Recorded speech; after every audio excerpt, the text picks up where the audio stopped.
Lila, né? Primeiro Edson, é sobre o trainer político. E aí, Edson, que é colega do Brainer daqui. Sem dúvida.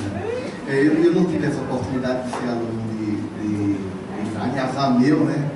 Esse prestígio. Mas eu conheci o Brainer aqui no Centro de Educação. E, principalmente, a gente se aproximou com o Francisco, né, que estudou comigo aí na pós. E na disciplina a gente foi conversando tudo e me convidou para a residência dele. E o Brainer lá, puxa, que legal. A gente começou se aproximando, não tanto da academia, né, mas nos encontros familiares e de amigos. E isso me aproximou bastante de Flávio, porque a gente conversava sobre política, que é um momento importante da nossa vida. E aí, interessante que nas conversas com Kelma, eu queria agradecer Kelma esse convite para eu falar, e ela me pediu para eu fazer alguns comentários sobre o PCB, né, no livro de Flávio. Eu disse, não quero falar sobre a política. Ninguém jamais vai perceber que Flávio é político, ele é. Talvez ele nem saiba. Mas eu acho que isso me aproximou, e os textos de Flávio, que é uma técnica, puxa, isso, você divulga muito isso que ele escreve, gosto e acho que está divulgando mesmo e propagando o pensamento.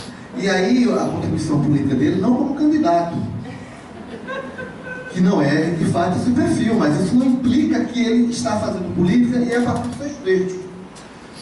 E essa eu acho que Flávio contribuiu muito na gestão atual do Daniel como vice. Ele mesmo procurava muito, né? Porque eu acho que há dois Flávios bastante conhecidos. É o Flávio da cultura, do piano, da música, da erudição da cultura, e o Flávio intelectual, aquele que escreve os textos acadêmicos, que consegue problematizar, pôr em dúvida, e tem essa coragem também intelectual de, num ambiente extremamente freiriano, fazer um discurso que historiciza o Freire, e não cultua o Freire, né? E o último texto dele é uma reflexão, é uma crítica, que eu, pelo menos, eu gosto muito desse tipo de postura política do intelectual. E o Flávio político, dentro da minha interpretação, a política ela praticamente morreu hoje. Né? A política hoje é a administração. A política ela apenas se transformou em rituais eleitorais, esvaziados de egos. Tá? E, portanto, virou apenas rotina.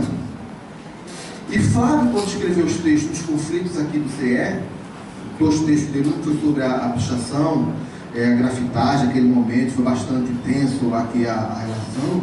Poxa, quando eu peguei os textos dele e divulguei, escrevi uns também, divulguei, esperando que mais professores escrevessem o que pensavam sobre aquele momento. E um gesto pequeno e simples, que é escrever um texto de posicionar, para mim é central para a democracia. A democracia não é um ritual de eleição, talvez seja o menos importante. O fundamental da democracia é a opinião, é a manifestação, é a exposição. Não existe democracia sem exposição. E quando você escreve um texto, você está desnudando. Você está se apresentando ao público, você está doando ideias, pensamentos, e aquele público precisa responder aquele texto. Mas numa sociedade autoritária, numa sociedade autoritária como a nossa é bastante grande, e se também não foge a esse autoritarismo, ela não gosta de textos e ideias que circulam. Porque circular é doação. E o autoritarismo não doa, impõe e destrói o outro. Então a palavra ela é só em palavra porque ela circula. E a ditadura e o autoritarismo não gostam de circulação de palavras, de ideias, de valores e de sentimentos que estão expressando nas palavras. Então, quando eu vi os textos de Flávio nesse momento político, de tensão no centro de educação, na sociedade, ele escrevia os textos e traduzindo a sua intelectualidade, eu ficava pensando, será que Paulo tem consciência do que ele está fazendo na medida que ele escreve um texto que deve ser com a maior naturalidade possível, ele escrever aquele texto e tornar público? Será que ele está tendo consciência da contribuição política que ele está travando para aqui, para nós, para essa geração de estudantes, para os professores. E eu ficava esperando que alguém respondesse aos textos de Flávio. E o silêncio continuava.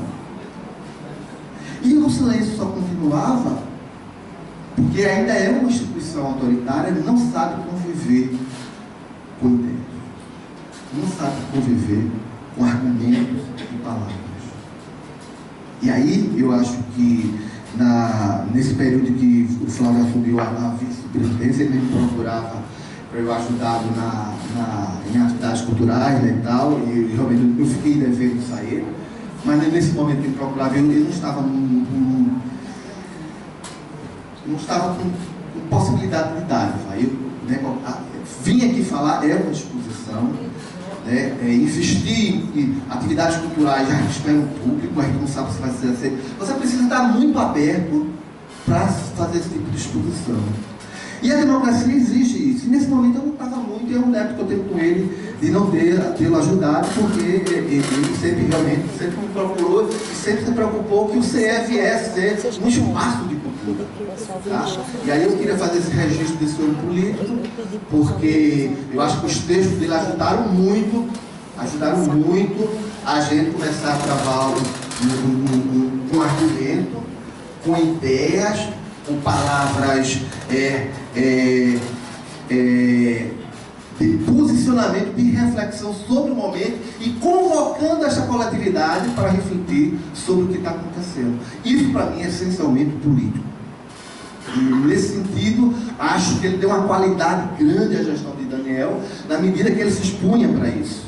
Né? Eu fico sempre cobrando das minhas colegas professoras e também de alunos, qualquer um.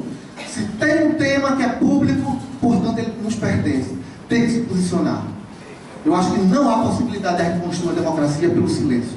O silêncio é um espaço do autoritarismo. E eu venho combatendo também, discutindo, e não é só aqueles abaixo-assinados que todo... Não! Cada um, se você escrever 4 linhas, você está dando uma grande contribuição. Não precisa escrever com Flávio, né? Não precisa se intimidar pelos textos de Flávio. Mas, pelo amor, tome como estímulo e continue escrevendo, se posicionando, porque sem isso, nós não vamos construir uma sociedade democrática. E isso o Paulo vem contribuindo, e por isso eu sempre divulguei muito os textos de Flávio. O meu mesmo divulgo, não preciso que ninguém divulgue.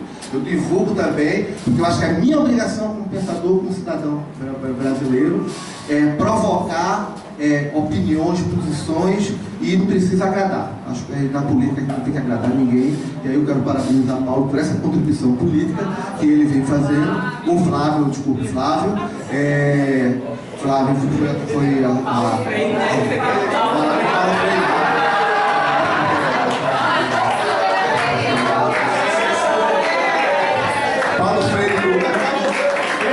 O último texto de Flávio, eu conversando, foi até